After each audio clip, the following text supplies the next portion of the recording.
आज हम समय की गहराइयों में यात्रा करेंगे, जहां डायनासोर के विलुप्त होने के ठीक बाद पृथ्वी एक ऐसी जगह थी जो आज से बिल्कुल अलग थी। हम बात करेंगे टाइटनोबोआ की, इतिहास के सबसे बड़े सांप की, जो इतना विशाल था कि इसे देखकर वैज्ञानिकों की आंखें फटी रह गईं।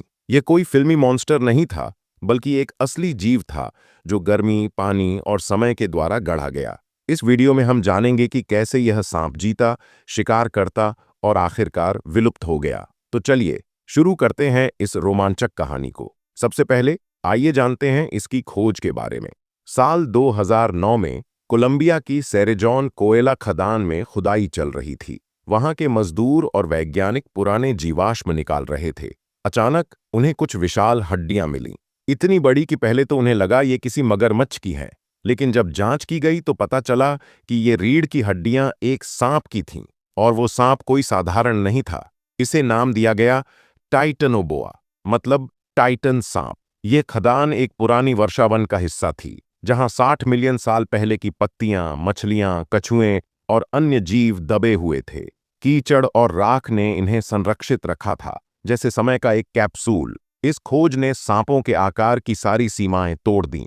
वैज्ञानिकों को लगा कि यह सांप 15 मीटर से ज्यादा लंबा था, यानी 42 से 50 फीट तक, और वजन 2000 से 2500 पाउंड, जो आज के एनाकोंडा से 4 से 5 गुना ज्यादा है। एनाकोंडा ज्यादा से ज्यादा 28 फीट लंबा होता है और 500 पाउंड वजन का। लेकिन टाइटनोबोआ को कैसे मापा गया? वैज्ञानिकों ने इसकी रीढ़ की हड्डियों को आज के बोआ और एनाकोंडा से तुलना की, एक स्केलिंग लॉ के जरिए, जहां हड्डी का आकार शरीर की लंबाई से जुड़ा होता है। ये खोज एक झटका थी, क्योंकि इससे पहले किसी ने इतने बड़े सांप की कल्पना भी नहीं की थी। अब सवाल यह है कि टाइटनोबोआ इतना बड़ा कैसे हो सका? जवाब छिपा है उसके पर्यावरण में। टाइटनोबोआ एक एक्टोथर्म था, यानी ठंडे खून वाला जीव, जो अपनी बॉडी टेम्परेचर को बाहर की गर्मी से नियंत्रित करता है। पेलियोसीन युग में डायनासोर के विलुप्त होने के बाद पृथ्वी बहुत गर्म थी। उष्णकटिबंधीय इलाकों में औसत तापमान साल भर 32 डिग्री सेल्सियस रहता था, आज से कई डिग्री ज्यादा। इस गर्मी ने सांप के मेटाबॉलिज्म को तेज किया, जिससे वह तेजी से बढ़ता और बड़ा होता। अगर आज का मौसम होता तो इतना बड़ा सांप जी नहीं पाता, क्योंकि ठंड में उसका मेटाबॉलिज्म धीमा पड़ जाता। वैज्ञानिक कहते हैं कि ऐसे जीवों को बड़ा होने के लिए लाखों सालों तक लगातार गर्मी की जरूरत पड़ती है। टाइटनोबोआ इस गर्म दुनिया का एक जीता जागता प्रमाण था, जैसे एक बायोलॉजिकल थर्मामीटर जो बताता है कि उस समय की पृथ्वी कितनी उष्ण थी। चलिए अब उसके निवास स्थान पर नजर डालते हैं। सेरेजॉन साइट एक नम, दलदली वर्षावन थी, जहां पानी धीरे धीरे बहता था, घनी वनस्पति थी और दृश्यता बहुत कम। पानी में टैनिन की वजह से वह भूरा और धुंधला था। यहाँ के जीवाश्मों में विशाल कछुए मिले, पूल टेबल जितने बड़े। शुरुआती मगरमच्छ, जिनके दांत कठोर खोल वाले शिकार को कुचलने के लिए बने थे। बड़ी मछलियां, छोटे स्तनधारी जीव, यह सब टाइटनोबोआ के लिए भोजन का स्रोत थे।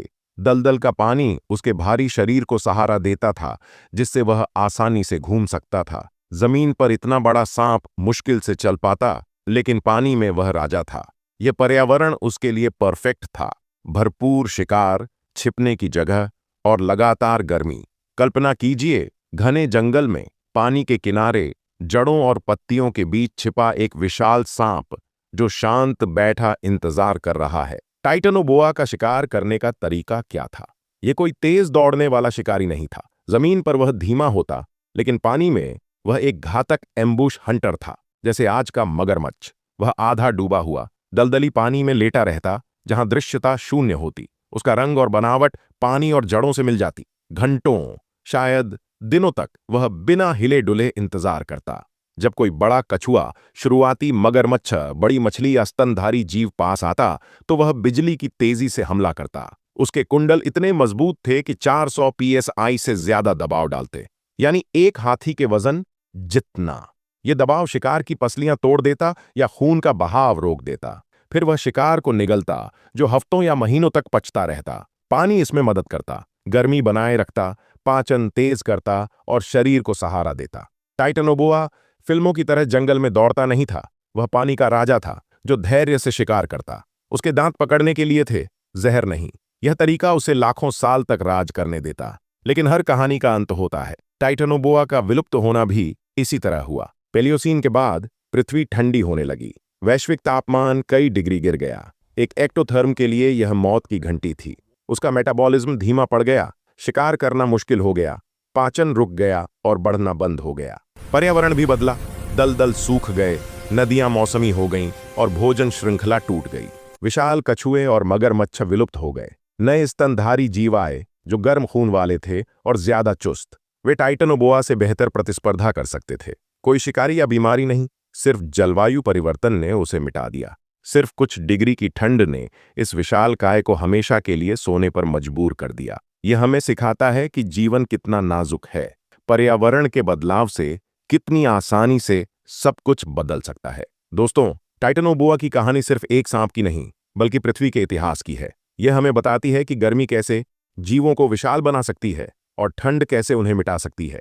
2009 की खोज ने हमें गहरे समय की झलक दी, जहां टाइटनोबोआ जैसे जीव राज करते थे। लेकिन आज हम जानते हैं कि यह कोई मिथक नहीं, बल्कि विज्ञान की सच्चाई है। अगर आपको यह कहानी पसंद आई तो चैनल को सब्सक्राइब करें और ज्यादा ऐसी रोचक जानकारियां पाएं। धन्यवाद।